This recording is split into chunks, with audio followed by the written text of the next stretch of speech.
Our definition of a part-time expat is someone who maintains their residency in their home country, but spends around half or more of their time living overseas, staying in a single location for a few months at a time in order to get a more intimate experience of life in the country. So the idea is to spend enough time in a country to really experience its essence, free from the hectic sightseeing schedules or moving around to different locations every few days. Some people are calling this slow travel, but we think that part-time expat better communicates the idea of living in a location instead of passing through as a traveler. It's similar to being a digital nomad, but you get to retain a home base in your home country. And for us older folks, it's less of a focus on working during your stay. So, the basic idea is that you keep a scaled-back US residence and set up your affairs in a manner that allows you to be away for long periods. You could then travel overseas and live in a furnished apartment for a few months at a time so that you get in sync with the life of the country. Or you can do a month or so in one area and then spend another month or so in another, like Lisbon for 8 weeks and then Madeira for the final month. And maybe take side trips within the country or other nearby countries during your stay. This general approach is different from the typical tourist experience. You're not rushing through the day thinking about maximizing your use of time. You're not preparing to leave in a few days. You're living there for weeks or months with everything that goes with that. And the longer duration allows you to get in sync with the local vibe and experience the daily lifestyle and the pace of the location and see the country in more depth.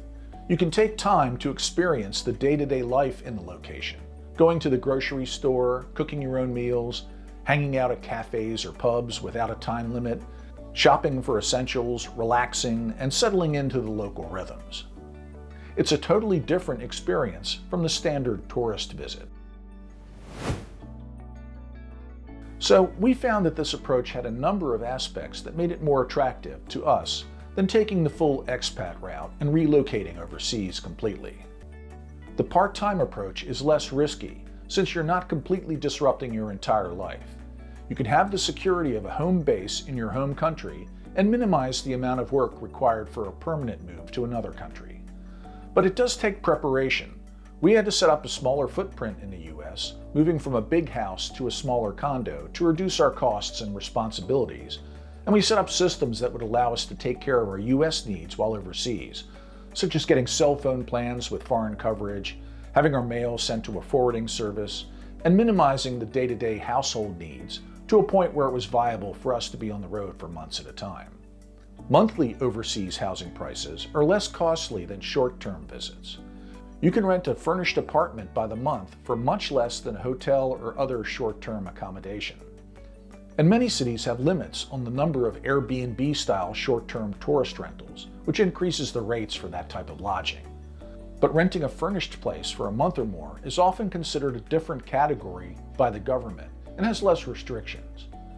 Prices range widely according to the location and time of year, so we can't be precise, but we've found nice flats in desirable areas for around $2,000 a month or more, in which a similar hotel would be $200 or more a day.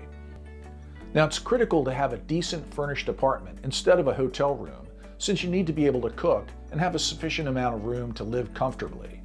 An apartment also places you in a better position to experience the life of the surrounding community, since you'll be more likely to be in a neighborhood instead of a tourist area with hotels. Since you're staying for months, you can bring more stuff with you for better day-to-day comfort. For short trips, it's always best to pack as lean as you can, since you're going to be moving around a lot and dragging those suitcases. But in this case, since you're staying for a few months and you have an apartment for that entire time, it's practical to bring more things with you to satisfy your day-to-day needs. So bring 2 or more checked bags that you leave at your apartment. I bring more books, a Bluetooth speaker, and extra portable monitors for my PC, since I still work a bit part-time. Bringing what you need to make yourself more comfortable during your stay makes a big difference. And staying for months at a time also makes it more reasonable for you to spend a bit to make the apartment more comfortable.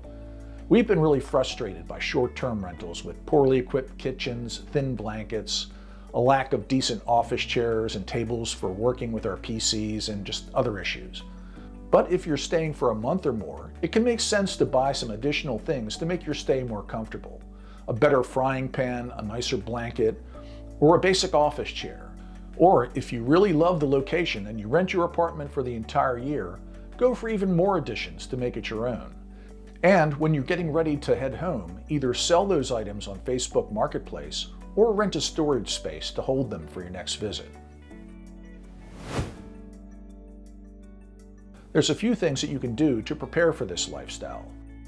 You'll need to assess your financial resources and come up with a budget. This isn't a bare budget thing, so you're going to need to adjust your home spending to allow you to afford a part-time residence overseas, or hold off on a big purchase to reserve funds for your overseas life. Streamline your footprint at home to reduce your costs and responsibilities. Consider moving to a smaller house or apartment that requires minimum maintenance, or maybe you can live with relatives while in the US.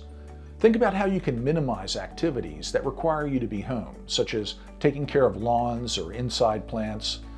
We have a dog, but she loves staying at a relative's house while we're away, so that's not an issue for us. And set up systems to accommodate your day-to-day responsibilities while overseas. For example, it's critical to get a cell phone plan that can be used overseas so that you can do two-factor authentication for banks and other websites, and stay connected to your home responsibilities. We use Google Fi in the US because they allow service for customers who are overseas for 3 months or so. Move all your bill paying to online so you can do it from anywhere. Get mail forwarding with scanning services. Find someone who's willing to take care of your pets. We'll talk about all these types of logistical issues in more depth in a later video, so be sure to subscribe. But keep in mind that this approach is not going to work for everyone.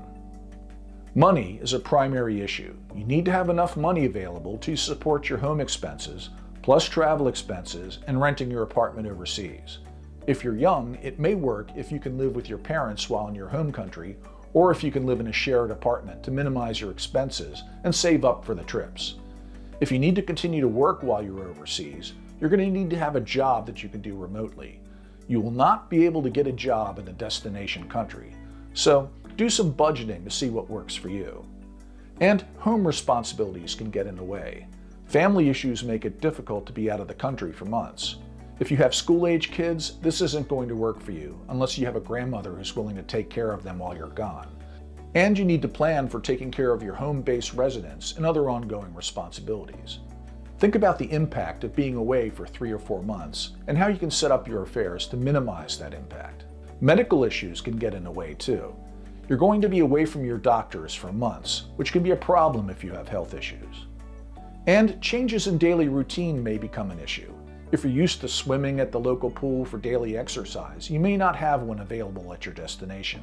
Or you may enjoy other aspects of your home life that are unavailable overseas. So take an inventory of your day-to-day routine and think about what you're not willing to give up. We've found that the part-time approach generally works for us. My wife Kristen has more ties to the US than me and was hesitant doing a full-time permanent expat move. I was ready to jump in head first. This approach gives us a reasonable compromise that works for both of us. Maybe you can adapt the idea in a way that works for you. We have a number of videos coming up that talk about this and other part-time expat issues. So if you're interested in this topic, please click on the like button and subscribe to our channel to be notified about new videos. Thanks for watching.